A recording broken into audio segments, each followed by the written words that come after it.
Menteri Jepang kunjungi Indonesia. Jokowi umumkan 7 pabrik relokasi ke Indonesia. Ditulis oleh Syardi dari siwar.com. Sebelum kita lanjut, jangan lupa subscribe dan nyalakan loncengnya agar Anda menjadi yang pertama mendapatkan informasi dari jurnal terupdate. Perdana Menteri Jepang Yoshihide Suga baru saja tiba di Indonesia setelah sebelumnya berkunjung ke Vietnam. Bagi yang belum tahu, Vietnam dan Indonesia adalah dua negara pertama yang dikunjungi Perdana Menteri Jepang selama pandemi. Ini artinya Vietnam dan Indonesia adalah dua negara penting bagi Jepang. Jepang juga menjadi salah satu investor terbesar di Indonesia. Biasanya kunjungan seperti ini akan menghasilkan kesepakatan di bidang ekonomi dan bidang lainnya. Dan benar saja, Presiden Jokowi secara langsung mengungkapkan kegembiraannya ketika menyampaikan kabar baik relokasi pabrik-pabrik asal Jepang ke Indonesia. Hal ini terungkap saat memberikan keterangan pers bersama Perdana Menteri Jepang Yoshihide Suga di Istana Kepresidenan Bogor, Jawa Barat. Saya menyambut baik relokasi dan perluasan investasi perusahaan-perusahaan Jepang ke Indonesia seperti Denso, Sagami, Panasonic, Mitsubishi Chemical, dan Toyota, kata Presiden Jokowi. Di depan Perdana Menteri Suga, Presiden Jokowi juga menyampaikan rasa senangnya mengenai realisasi investasi Jepang di Indonesia. Jepang adalah penanam modal asing atau PMA terbesar nomor 2 setelah Singapura. Selama periode 2014 hingga 2019,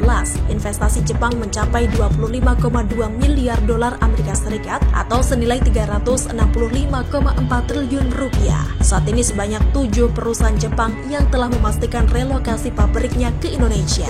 Ketujuh perusahaan itu seperti dikutip dari Berita 1 adalah PT Meilun Technology Indonesia yang akan merelokasi pabrik dari Suzhou, Tiongkok. Pabrik di Taiwan dan Tiongkok adalah pusat produksi perusahaan itu untuk memenuhi permintaan pasar global. PT Sagami Indonesia akan merelokasi pabrik dari Shenzhen, Tiongkok karena tingginya biaya operasional. PT CDS Asia atau Alpan akan merelokasi pabriknya dari Xiamen, Tiongkok karena masalah tarif impor produk dari Indonesia ke Amerika Serikat sebesar 0% dibandingkan tarif sebesar 25% dari Tiongkok ke Amerika Serikat. PT Kenda Rubber Indonesia akan merelokasi pabrik dari Shenzhen, Tiongkok untuk memenuhi peningkatan permintaan pasar di Indonesia. PT Denso Indonesia akan merelokasi pabrik dari Jepang karena Indonesia sebagai lokasi terbaik setelah melakukan riset ke sejumlah negara di kawasan ASEAN. PT Panasonic Manufacturing Indonesia akan merelokasi pabriknya dari Tiongkok karena ingin menjadikan Indonesia sebagai pasar basis ekspor untuk sejumlah produk home appliance atau produk rumah tangga. PT LG Electronics Indonesia akan merelokasi pabriknya dari Korea Selatan dan berencana menjadikan Indonesia sebagai regional hub baru yang menjangkau pasar Asia dan Australia. Sepertinya ini adalah perusahaan yang akan direlokasi ke kawasan industri Batang, Jawa Tengah seperti yang sudah diberitakan beberapa waktu lalu.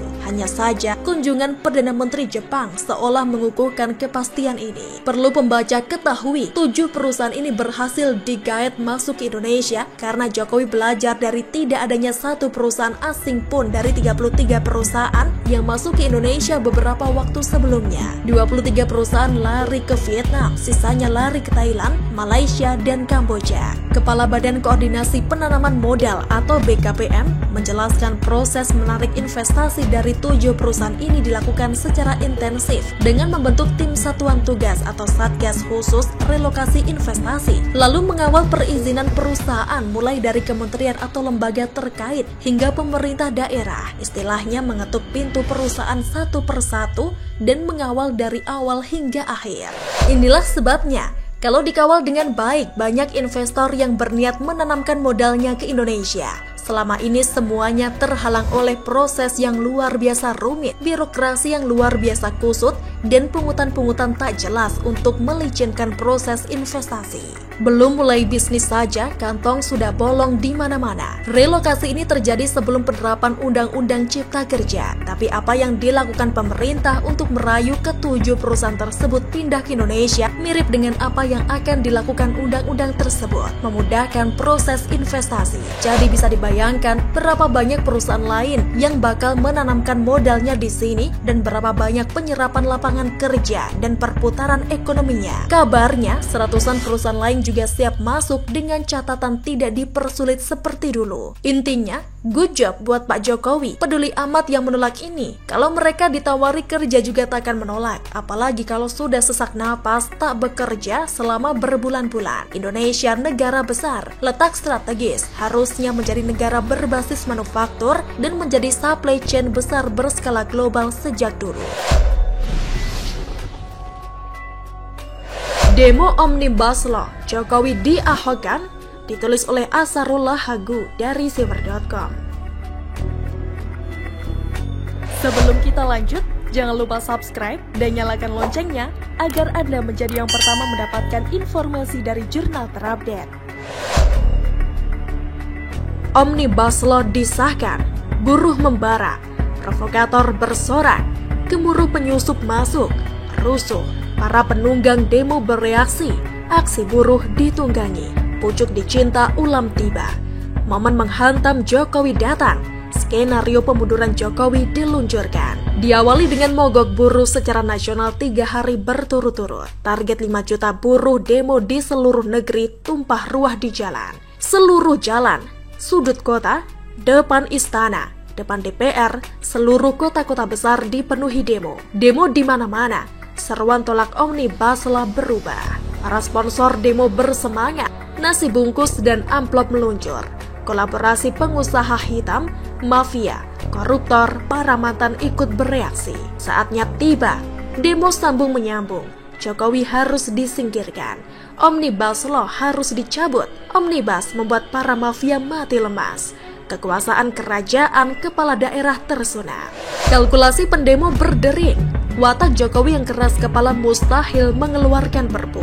Maka demo harus berlanjut. Mogok nasional dilanjutkan. Berminggu-minggu, target tinggi, pabrik harus lumpuh, produksi terhenti, barang menjadi langka, inflasi melambung, ekonomi terjun bebas, Indonesia bangkrut, politik menjadi kacau. Demo terus berlanjut, semakin membara, rusuh di seluruh pelosok negeri, penjarahan terjadi, kriminal melambung tinggi, mahasiswa terjun all out. Mantan Ketua DPR, Marzuki Ali, yang ikut membiayai demo menjadi pahlawan. Lalu ada kepala daerah ikut mendukung demo, ikut memancing di air keruh. Demo cabut Omnibus Law berubah menjadi demo turunkan Jokowi.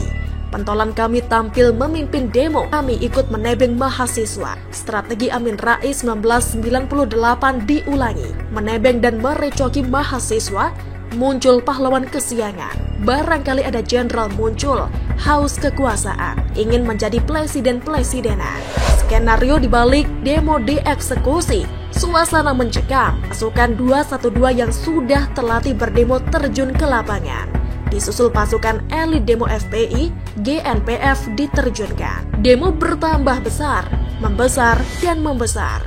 Muncul slogan Tritura, salah satunya turunkan Jokowi. Di puncak kekacauan, muncul kabar halilintar. Arab Saudi melepas Rizik pulang, memimpin revolusi. Ia akan disambut gegap gempita. Imam besar datang sebagai pemimpin revolusi, bermimpi seperti Imam Khomeini di Iran. Revolusi meletus, Indonesia runtuh berubah jadi Suriah, Iran, dan Libya. Perang saudara berkecamuk, hancur lebur. Pertumpahan darah habis-habisan. Di puing-puing kehancuran dibangun khilafah yang diimpikan. Tetapi hanya utopia, Indonesia hilang dari sejarah. Segampang itukah? Itu hanya mimpi. Mimpi di siang bolong para lawan politik Jokowi. Mimpi basah para pecundang, para penunggang, para penebeng, dan para pengkhianat demokrasi. Masih lebih banyak anak negeri yang setia kepada NKRI dan Pancasila.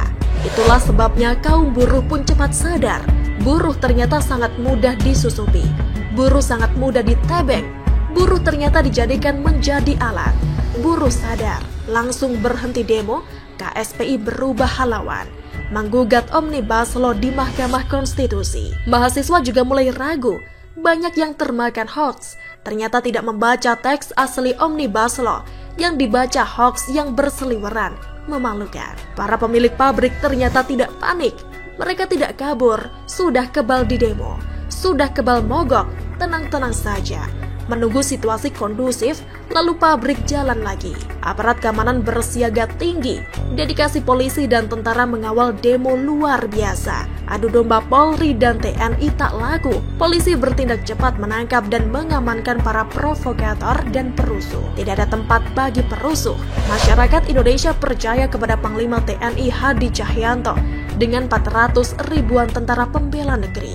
Percaya kepada Kapolri Jenderal Idam Aziz dengan 400 ribuan polisi. Percaya kepada naluri kontra teroris Mendagri Tito Karnavian, penciuman luar biasa Muldoko, dan pertahanan ketat ala Luhut Panjaitan.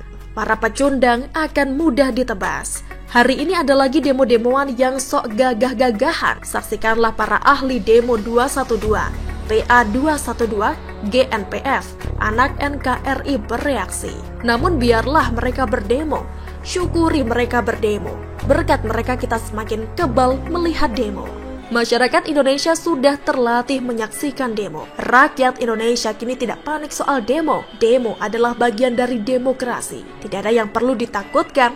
Masyarakat sudah kenyang demo. Demo dan demo adalah bagian dari kehidupan. Demo menjadi biasa. Demo sebuah rutinitas. Maknanya sudah menyusut, sudah mengerut. Demo tidak lagi ampuh. Demo Omnibus Law, Jokowi diahokkan gagal. Gitulah kura-kura. Salam Siward, Asarullah. Bagaimana menurut Anda? Silahkan menulis komentar di kolom komentar. Jangan lupa untuk like, subscribe, dan share. Argana pamit, sampai jumpa.